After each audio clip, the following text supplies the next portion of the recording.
Today we are going to speak with Magnus, who moved to Uruguay in 2015 with his family, his wife and 2 kids. Thank you, Magnus, for coming today and having a chat together. Thank you for having me. It's my pleasure. I have some few questions and I hope we can go through. First of all, what made you to choose Uruguay? What was the defining moment for you? It was actually here in Carmelo and also in Colonia, because my wife is from Argentina and we met in Norway at work. I moved to Norway 2005 from Sweden, and I met this fantastic Argentinian woman at work, day one. And when was that? Half a year later, when we went to visit her family in Buenos Aires, we did a fantastic trip in northwestern Argentina. And we had a couple of weeks left, and she asked me, "Do you want to have a look at Uruguay?" And I said, "Yeah, why not?" Because I've never been to this part of the world before. So we took the boat from Buenos Aires to Colonia, and it was pure magic when we got off the boat. Uruguay was fantastic. My shoulders just dropped and my breathing calmed, and it was like, wow, I'm home. And I loved everything. The old cars, the people, and the horses on the streets, and everything. And we spent a couple of weeks here, seeing different places, and especially Carmelo, where a friend of hers was building a house. So you have been also in other cities? Yeah, in Colonia, and we took a trip to Punta del Este along the coast, and drove a little bit inland. And I loved it all. It was just absolutely fantastic. Nothing, the scenery, the nature was nothing compared to Argentina, which is way more, it's more beautiful basically. But it was something with the atmosphere and the people, and I just loved it. I loved it. So when we took the boat back to Buenos Aires, from Carmelo, the Cachola. Back then, now it's closed. Now it's another company. Bucovos running it. Yeah. Beautiful, small wooden boat, and we went through the delta 3-4 hours or so. Fantastic boat trip. And I just told her on the boat that if you ever want to move back to South America, I can live here. I will never, ever move to Argentina, but here, definitely. Okay, but in your life, did you also look at other countries, or definitely Uruguay in the end was your final decision? Or was a process when after this romance trip to Uruguay, after you came back? I mean, did you also consider other countries than Uruguay in your life? I've been traveling a lot to India. But to move?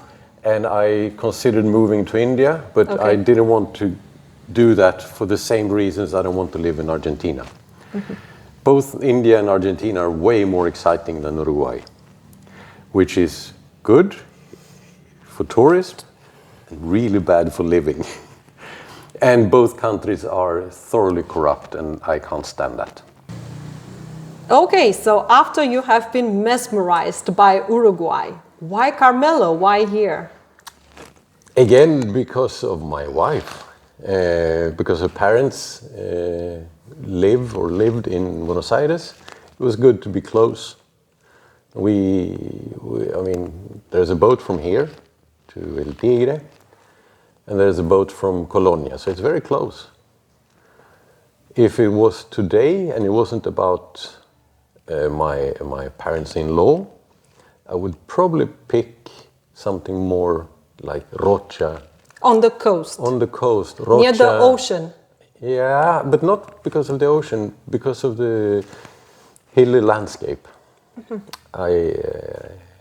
One thing I really miss from Sweden and Norway is mountains. That we are going to talk about a bit later. Carmelo, part because it's close to Buenos Aires, and also I thought I was going to miss culture much more than I actually do. But everything, you can find anything in Buenos Aires. You thought because it's so close by? No, because Carmelo is a tiny... It's close by, so then you can always jump. If I need a cultural injection, I can go there. Which you do from time to time. Yeah, but it's actually I mainly go there for beer, to be honest. But social part, you need it, yeah. And also visiting, of course. And how did Uruguayans receive you when you arrived? Very well. I'm surprised how open and friendly people have been. So you didn't felt any? No, not at all. No.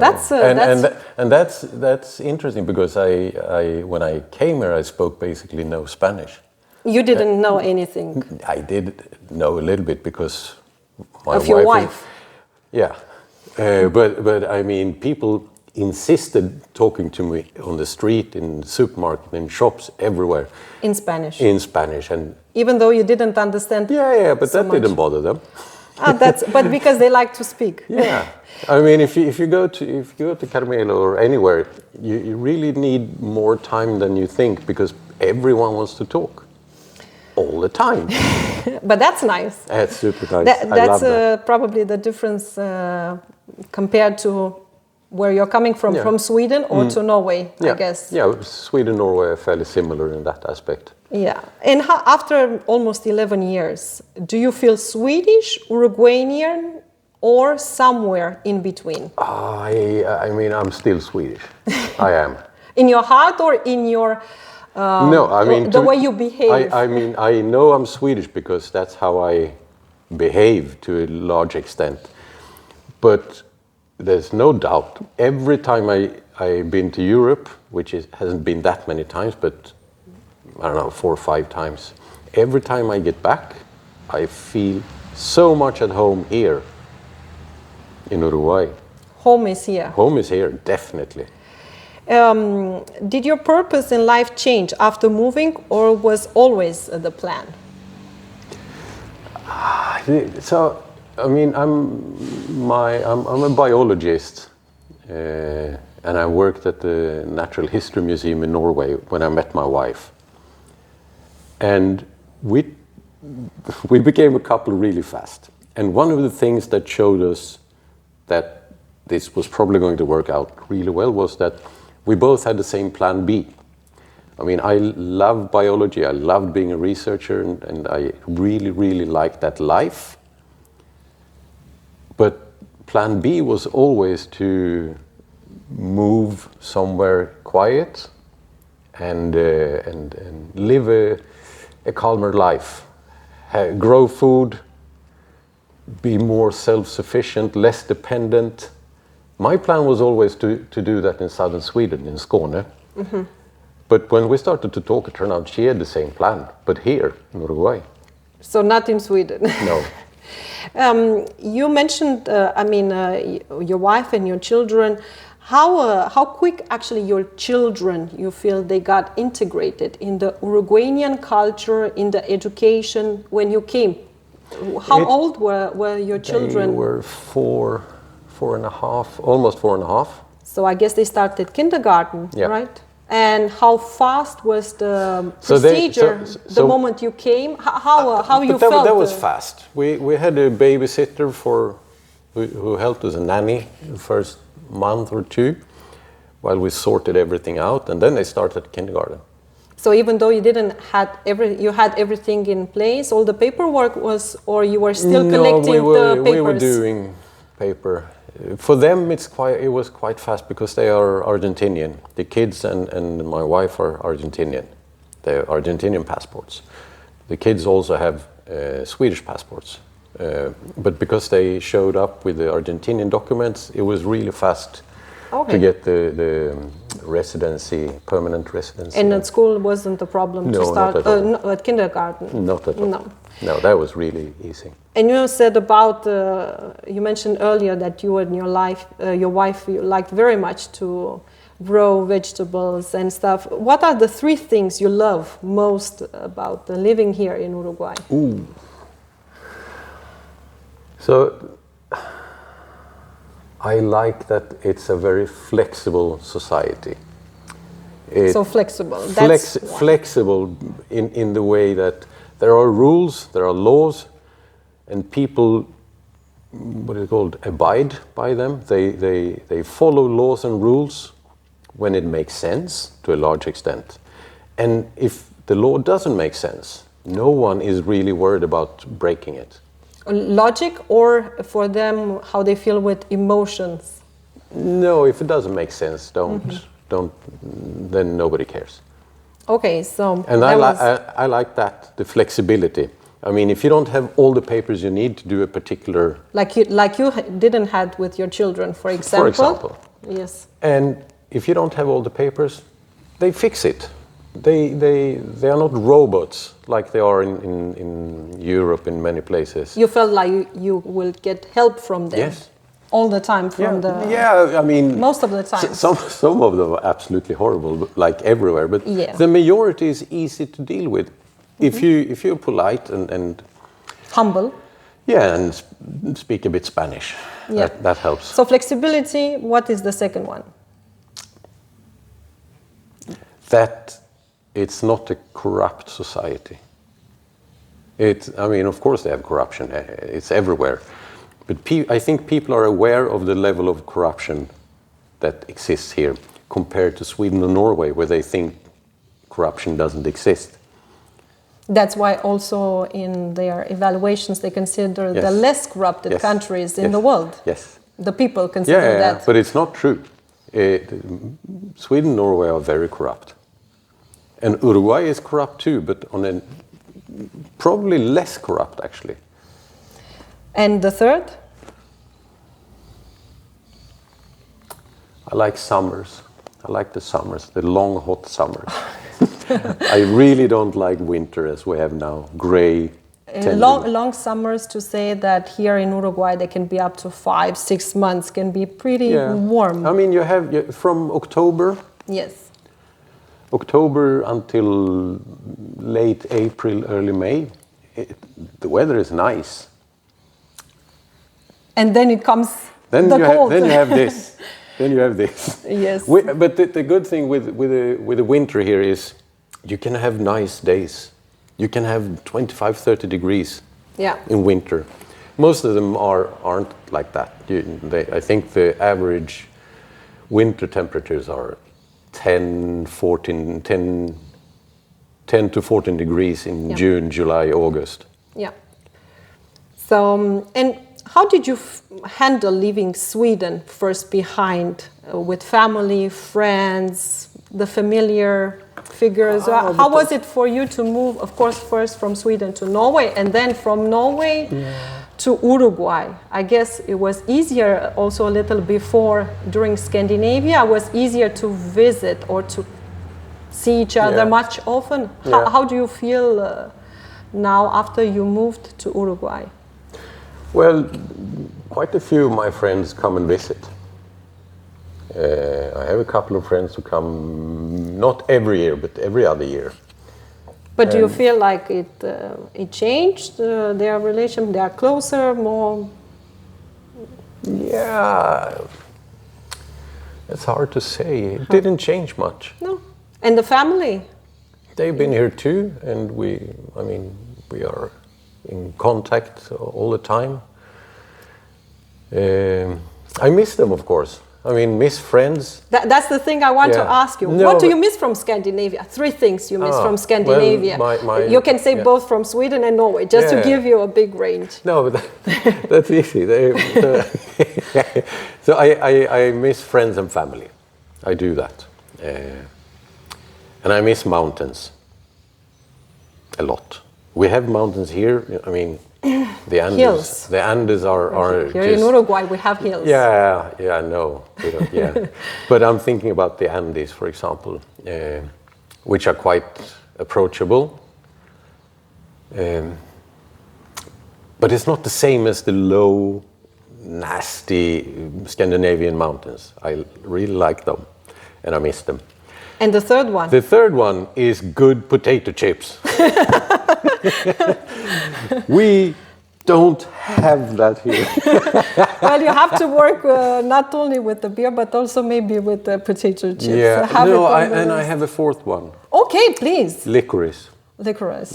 Yeah, okay. Yeah, that's pretty hard. I heard also from others, they're also crying after that. We are a handful here who You have to do something about it. Feel this together. What are the 3 things about Uruguay that are genuinely hard, that you don't see from the outside? It's expensive, much more expensive than what people think. Expensive in a basic, ordinary day, or premium? What do you premium feel? Definitely, because of the import restrictions. So anything not very usual that you have to import yourself, to start with, it's difficult and it's very expensive. Okay, and then the second, the expensive. Also food. Food. Because the food prices are about the same as in Sweden. But Norway. diversity, what about the diversity? A huge lack of diversity. But that doesn't bother me. Okay. That doesn't bother me because that was one of the things I wanted to leave behind. Okay. Because it's part of this consumer-oriented life And you I didn't want to bring. And you wanted exactly the opposite, to run from the consumer. Yeah. And that's why you also have also more off-grid. You have a different perspective of life. Yeah, absolutely. The goal for us was to live simpler. 11 years ago. Yes. And you still like that, to live simpler? Oh yes, I would prefer to live even simpler. But now I've run out of my savings. I need to work.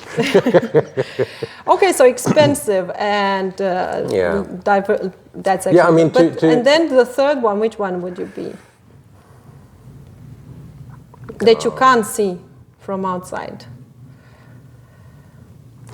I mean, I had been here a few times, and we stayed here a few months when the kids were small, just to test, to see if we really could live here, and which we obviously could.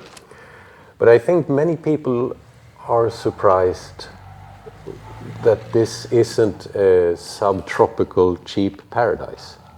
Or a cheap country in South America. It's not cheap at all. A preconception? Do you think it has a preconception, Uruguay? Yeah, I think people come here to looking for a cheap tropical paradise, which it isn't at all. I mean, unless you have a good job outside the country, I mean, remote. Yeah. And what do you wish someone had told you before you made the move? I wish my wife hadn't lied to me about the winter. She said it's a 2-week-long winter. 2 weeks? 2 weeks. You can survive that. And I wish someone told me, no, that's a lie, Magnus. That's a lie. The winter is 3 months. Maybe she had very nice winters in Buenos Aires. I have no idea what happened. But I wish someone had told me that. It wouldn't have changed my decision, of course, but it's good to know that winter is cold and dark and humid. Yeah, sounds like Scandinavia a little. Yes, but a little warmer. Yes, and not windy. Not humid in Scandinavia. Yeah. Here it's humid.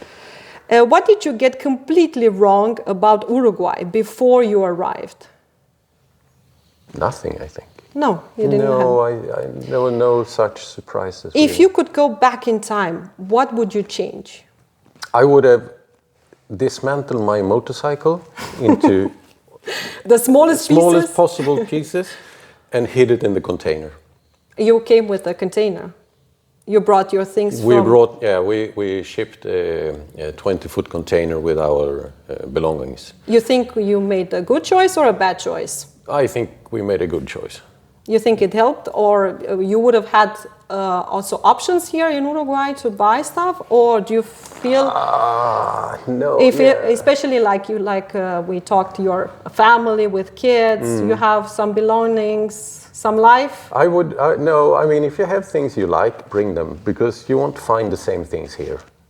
You won't suffer. I mean, you can buy a fridge or you can buy a sofa here, but it's not the same that Quality or price? price and quality. I mean, if you want really good quality, it's going to be more expensive, most likely more expensive compared to where you live now. Yeah. What would you say to anyone out there who is thinking about making a move like this, but still hasn't made the decision? I mean, I would. What would you advise? I would recommend them to spend some time. Spend some time, like living here, few or months to living here to see if it works out. To rent or even rent. working? Yeah, I mean, if you have a remote job, try it out. Come for a few months, stay in an Airbnb or rent a place, and travel. See where you want to. In which cities Yeah. fits you best, your lifestyle or social life? I mean, now there's a lot of people looking at Uruguay now. Yeah, that's why we're also here. Yes. No, and I've seen that the inflow of immigrants is increasing. So it's better to test it before you move and try I think it. so, because it's very, very easy to get stuck with in a bubble of immigrants, and you miss all the beauty with the Uruguayan people. Yeah. Because I mean, I have a bunch of foreign friends like you, and Argentinians, a bunch of them, but the rest are Uruguayans. And I think it's important to live in the country you're actually staying in. If you Yeah. see what I mean. Yeah. Don't stick to foreigners. No. No, but it's. I mean.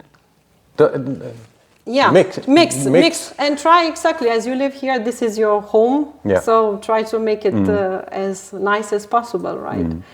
Thank you very much for your time, Magnus, Thank you. and I wish you a very nice afternoon. Thank you. Same to you.